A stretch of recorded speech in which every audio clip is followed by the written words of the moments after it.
What's good, YouTube? It's your boy Proclaim, and I just completed the Broken Rain Incursion.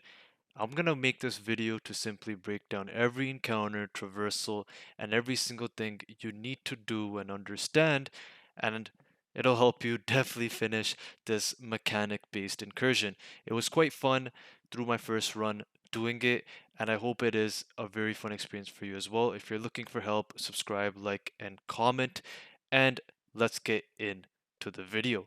Now, firstly, we have the very first encounter right here where you have to recover patch, and it simply starts with a little bit of ad clearing. Nothing too fancy here, just go in, DPS builds, clear a bunch of ads. Snipers are so critical in this incursion to clear because they are literally hitting tanks. Like they one shot you so fast. Once you clear ads, you're gonna go up to Patch, who is the Warhound dog, wait for all your group members to come by nearby, and then here is where the first boss actually spawns. Just give it a few seconds here, and you will see that Lester Steele comes out. Now, once again, emphasizing the snipers, I actually put myself on ad clear and snipers while my other three team members focused on the boss. What does the team composition look like? Simply, you would just want 3 DPS and 1 tank. The 1 tank is for Lester Steele himself. He runs around with this chainsaw, and you could loop him around in one area with that tanky player on your team.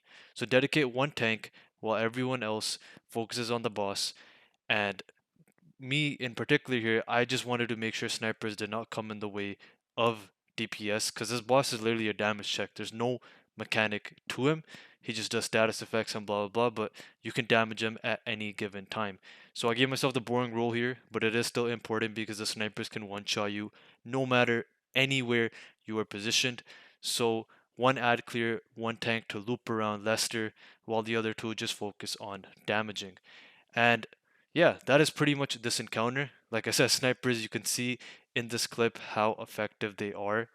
These ads are brutal throughout the whole incursion, and you guys are about to see how and why. But other than that, we had no struggle. We were able to do this on the second attempt. And yeah, it's just a DPS check. Lester is no real threat mechanically. It's just, shoot and have 1 tank run around. Once you complete that, you're going to go back to patch the Warhound dog, and you're just going to start it up again as the game asks you to. This is where the escorting of the dog that you've seen in the teaser trailer actually starts. So it's pretty straightforward. You're going to just follow patch to the gate here, and then one of you can go to the right side. There's a door. You're going to go and activate a switch. This is actually the very first time we were doing this. You could see he started shooting random things, not knowing where to go. But here's the actual switch that you want to push, and then you can continue to escort the dog.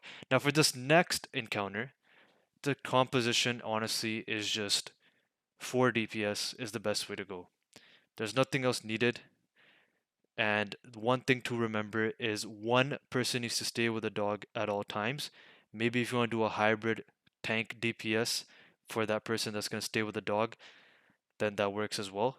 While the other 3 are simply going to push ahead because the dog only moves when at least one of your team members is escorting the Warhound.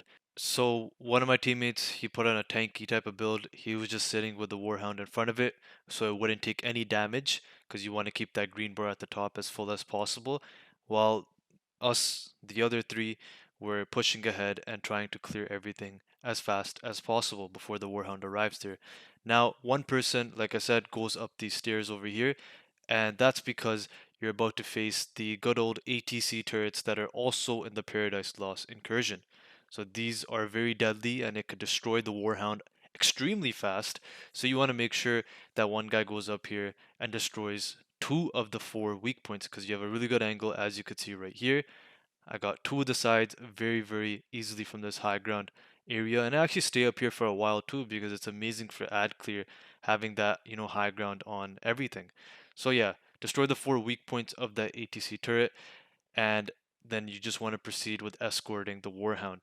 And you want to just be careful. You want to make sure you play at your team's pace. That is the most important thing. that I could recommend here. We did take some damage on our Warhound, but we were able to come through and be comfortable enough to, keep pushing ahead. Even myself, I did not want to sacrifice myself dying because I also understood that the advantage being up here was really, really good, especially when it came to the ads. So this is pretty straightforward so far in terms of the incursion, and nothing has you don't have to really do anything mechanically as of right now. But as we proceed, you guys will see what else we have in store. Just make sure that you're playing at your own pace. The Warhound goes forward, and eventually it's gonna come to this obstacle where it needs a connecting part to proceed to the other side. So I'm gonna show that right about here. So you're gonna jump down, and I'm gonna go over this twice. One with the live, in the moment during our run, and then one showing the spot. So one spot is down here where you need to hit the first fuse or button, essentially, where my teammate Doom was. So you want to go there, and then the second one I'll also show you guys in a second as well.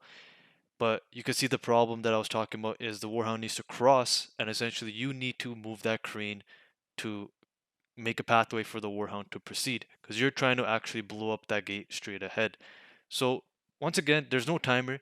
Play it carefully, play at your own pace, and it's so important to just be a team at the end of the day. You can see my teammate on the other side. There's two more button locations, and I believe yes, it is in order.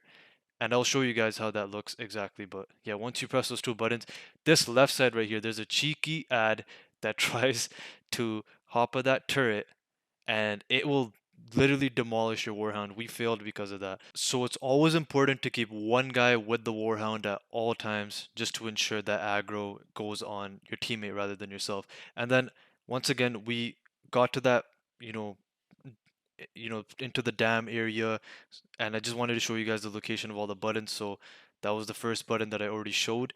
The second button for the crane is just up here. You want to jump up here. And once again, this is to make that walkway for the Warhound to cross. So right there, that's the other lever. And then the final piece is right here on the crane. So you activate the two switches and then you can go to the crane right here and you can actually just hop on the crane. The incursion is a little bugged because it lets me activate it again, but it doesn't do anything. But you guys will see exactly right there. You just want to hold that, and that's how the bridge was made for the Warhound. Now, once you actually enter the dam, so we're past that part, this is where you face Dwayne Steele. Now, we thought Dwayne Steele would be some crazy mechanic because there's like these hard hitting rocket turrets, but if you're just posted behind this white truck, honestly, it isn't that bad at all. This is basically another DPS check boss. The only thing that you do have to do is you want to shoot his backpack, his weak points, and blow that up because once you do that, it actually gets rid of those rocket turrets, these rocket turrets that I'm aiming at right now. Surprisingly, all you have to do is get a tank. So in this, the team composition, one tank, 3 DPS. You want to get the one tank to grab aggro from behind. And once he does that, he'll be able to essentially just, you know, there you go. As you can see right here, Doom has aggro, so we blew up the weak point on Dwayne Steele. And as we did that, you could see that the turrets are not hitting us anymore. And this makes this encounter so easy. After that, it's a straight DPS check. So just shoot him, take your time. And after every encounter, guys, make sure you clear the ads because that doesn't officially let you proceed until you do. But yeah, as long as you're behind this truck, like I said, it's the best positioning here. You have your one tank taking aggro. You already destroyed that weak point. It's just at this moment of time, it's just taking it slow. And you will have these guys too, which you want to be careful of because they hit hard. But yeah, that's pretty much it. Now some more traversal stuff. After you take care of Dwayne Steele, pick up your loot, go ahead. And down here, you're just gonna click a button, and you're gonna be able to jump through, as you can see here. And obviously this was our first run, so I was just looking around to see any other collectibles and stuff, but I'm not gonna go over that in this video. This video is simply how to complete every single encounter and traversal. But once you open that door, you want to break this lock and you want to talk to this person. This person is released, and now you can proceed to the next encounter, which might be the most annoying and longest encounter of this incursion where a lot of people can struggle because there's a lot going on here and we're going to talk about it. Well, first things first, when you get here to the room, this is the next boss that we're going to face. As you can see, just activate everything it says that is highlighted. You have a turbine control. It's kind of just showing you all the buttons and things that you're going to be pressing. Yep, similar to Iron Horse Raid, we have a control room, but it is not complicated at all. It's way easier than it. You have 4 different screens, and this team composition should be 3 DPS and 1 healer 100,000%. I made some self-made diagrams to explain the layout of the room, but the healer should be in the control room, and essentially one of the screens will go red as you can see, and there are 2 valves, one on the left side and one on the right side. The one on the left side represents the turbine 1 and turbine 2, and the valve on the right side represents turbine 3 and turbine 4. The healer, which was me in this instance, in the control room is going to press the button as soon as they can see whatever screen goes red. It doesn't matter if you press that button first before your teammate goes to turn that valve at T1 or T2, at the T1, T2 area or the T3, T4 area. And you guys will see a little bit of both as to where they are located. So T3, I press the button as soon as I see it. And then as you can see my teammate here, Doom, he goes to the valve. So that valve right there represents T3 and T4 every time those screens go red. It's as simple as that. Sometimes you may not be able to press the screens, until after the valve is pressed first. And you'll see that example too, but that doesn't happen until after the boss comes out. So over here, once you do that, like I think 2 to 3 times, you press the valve, you press the button in the control room, then the boss comes out, and you're gonna do the same thing. You're gonna continue to do the same thing, but now it's like, how do you get the boss to be unimmune? You can see over here, I did it myself to show you guys the valve for T1, T2. Use my diagram, pause the video. I'm gonna, you know, emphasize that if you don't understand. But don't worry, everyone stays in the control room, is my advice. Only go out for the valves. And then the next thing you're probably wondering is how do you take care of the boss? First of all, ignore the boss completely here. It's not gonna kill you as long as you have a healer. Like myself here, we were all pretty good. Watch out for snipers on each end of the room. But in terms of the boss, you need to have one guy running an EMP related skill. Now, the boss at some point, around the same point as the screens, as you can see right here, starts to run back to one of the turbines. This is where one of the people on your team need to go towards the boss and EMP them while they're at one of the 4 turbines. Now, over here in this case, I had Doom assigned to that, and he used the EMP jammer as the boss went to one of the turbines. And you can see the top, the boss actually took some damage because it became unimmune because of that. The only reason it gets complicated is because you all can't be focused on DPSing and getting the boss unimmune, because as you can see here, as the healer, I'm responsible for the control room and all the turbines, because that switch hitting, valve hitting mechanic is still going on as we are DPSing the boss. It is so crucial that one person stays on top of this while the other 3 focus on ad clear and the boss. But only one guy really needs to do the jamming when the boss goes to the turbine. As you can see over here too, Doom is doing that again in the background while I take care of the valves and the switches for T1, T2, T3, T4, whatever it is. And you follow that multitasking where you dedicate your assigned roles, and it's very simple. The boss finally goes down, and this encounter is simply completed. But does it require a lot of comps? Yes, it does, guys. And proceeding to the next traversal, this is just a lot of basic stuff, shooting this, shooting that, a lot of walking, honestly, and you're just going to clear a bunch of ads before you proceed to the final encounter. Now, before we get to the final encounter, there's this traversal area, no mechanics, nothing. Just stay alive, kill every single thing in front of you. Take your time at your team's pace. Just wanted to showcase this so nobody is lost how I am jumping to certain rooms to other rooms. So yeah, just clear everything and you should be good. You'll eventually just go upwards because now you are going to the final boss, which is at the top of the dam. And this one does have the same mechanic which you have to repeat, which you're about to see. For starters, one of the team members should grab the credentials. This is where you spawned in from.